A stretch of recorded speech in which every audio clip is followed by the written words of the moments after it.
Class 11 physics unit first units and measurements. आप लोगों ने पढ़ा है this dimensional formula and dimensional equation.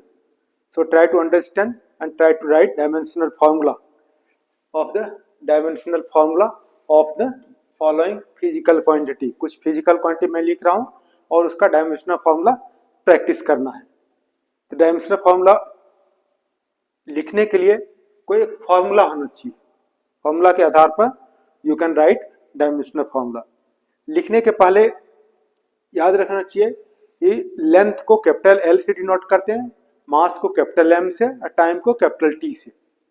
और इसके साथ साथ ये डायमेंशनल फॉर्मूला लिखने के पहले हमेशा याद रखना चाहिए स्पीड या वेलोसिटी दोनों का डायमेंशनल फॉर्मूला सेम है। यहाँ हम scalar quantity vector quantity distinguish नहीं कर रहे हैं।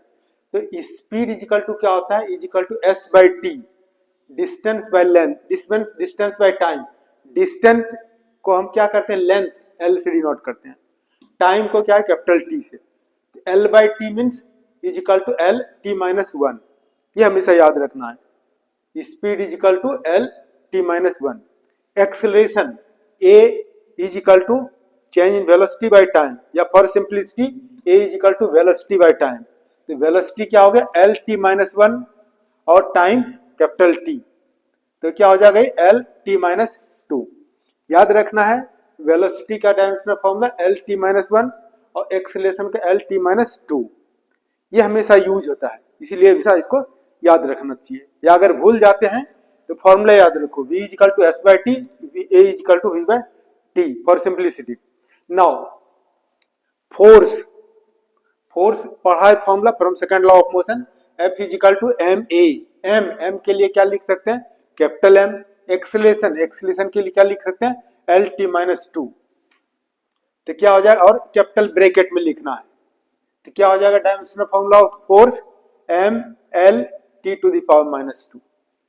अब देखो वर्क है, एनर्जी है, हीट है, पोटेंशियल एनर्जी है, काइनेटिक एनर्जी है, और ये टॉर्क है। ये सब का जो है डायमेंशनल फॉर्मूला सेम होता है, इसलिए कि they all are mostly energy. अब देखो work equal to W equal to क्या होगा, F S, force into displacement. Force F के लिए हम क्या लिख सकते हैं, M L T minus two, और डिस्टेंस के लेंथ एल, तो क्या हो जाएगा एम एल और L square T minus two, capital bracket में लिख देना है। तो this is the dimensional formula of work, क्या हो जाएगा M L square T minus to.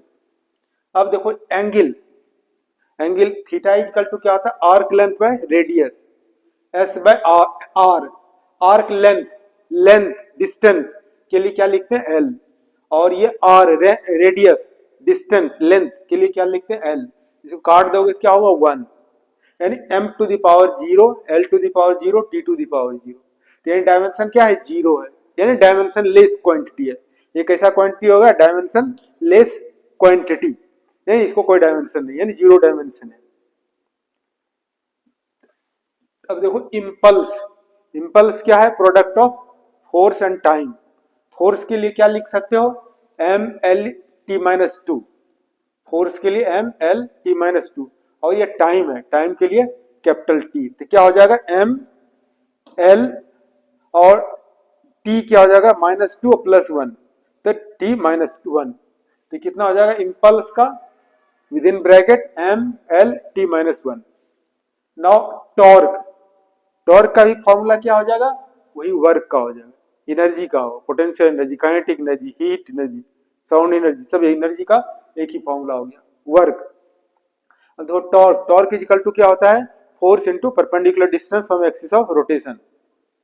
तो एफ के लिए क्या लिख सकते हैं, M L T minus two, और एस डिस्टेंस लेंथ के लिए एल लिख सकते हैं। तो क्या हो गया M L square T minus two, इसको विद इन ब्रैकेट लिख सकते हैं। This is dimensional formula of torque. और टॉर्क भी कर सकते हो, इसको मोमेंट ऑफ फोर्स भी कर, दोनों का मीनिंग सेम है। अब यहाँ प्रेशर P इक्वल टू क्या होता है, फोर्स बाय एरिया। फोर्स क्या हो जाएगा, यहाँ पे लिखा है M L T minus two, area, area क्या हो गया एल स्क्वायर, एरिया क्या हो गया, area is equal to L into B, यानी length into length L square, L square. अब एक एल कैंसिल हो जाएगा, क्या बचेगा M L minus one T to the power minus two. इस तरह से हम लोग डायमेंशनल फॉर्मूला लिख सकते हैं। और कुछ और फिजिकल क्वांटिटी हम लोग लेते हैं डायमेंशनल फॉर्मूला लिखने के लिए।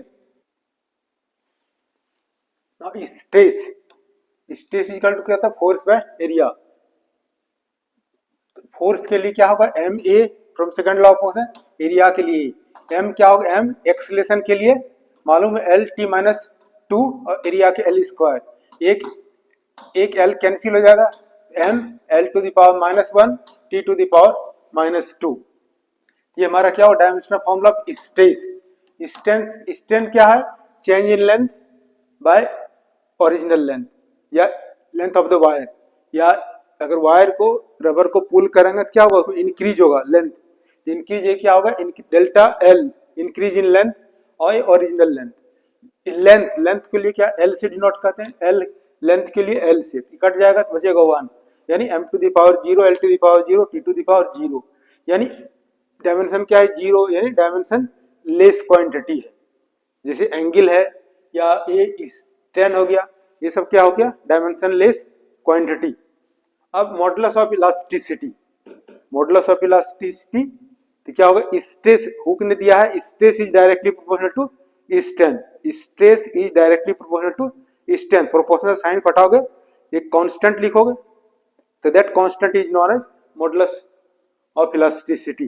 That constant k is equal to क्या हो जाएगा stress by strain. Stress, stress के लिए क्या लिख सकते हैं M L minus one T to the power minus two, और स्ट्रेन क्या है डायमेंशन लेस वन, तो क्या हो जाएगा M L minus one T to the power minus two. This is the dimensional formula modulus of elasticity.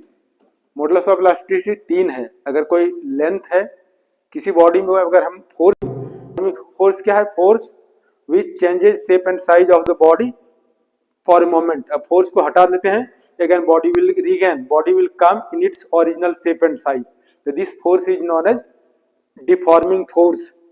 तो जब force किसी बॉडी पर लगेगा तो क्या हो सकता है, लेंथ इंक्रीज होगा या एरिया इंक्रीज होगा या वॉल्यूम इंक्रीज होगा, means there is change, one dimensional change, two dimensional change and three dimensional change. तो क्या हो गया, थ्री टाइप्स का मॉडुलस ऑफ इलास्टिसिटी होता है, Young's modulus of elasticity, bulk modulus of elasticity and modulus of rigidity. तो बाद में प्रॉपर्टीज ऑफ मैटर चैप्टर जब पढ़ोगे तो वहां डिटेल्स में स्टडी करोगे। अब ये क्या है, gravitational constant. From Newton's law of gravitation you have read F is equal to G m1 m2 by r square, और ये g हमारा क्या है ग्रेविटेशनल कांस्टेंट है, तो g इज इक्वल टू क्या होगा F R square by m1 m2। अब F second law of motion क्या हो, F के प्लेस पे ma r square by m1 m2। अब m हो गया, a के प्लेस पे l t माइनस टू और r distance, distance length l square by क्या होगा m कैपिटल M। एक m कैंसिल हो जाएगा तो क्या बचेगा, एक m माइनस वन और l into L square l to the power three और 8t to the power minus two. इस तरह से just you can write dimensional formula, कुछ dimensional formula just you will see the book NCERT book or reference book and try to follow, okay, and watch the video and you can like and subscribe. Thanks for watching.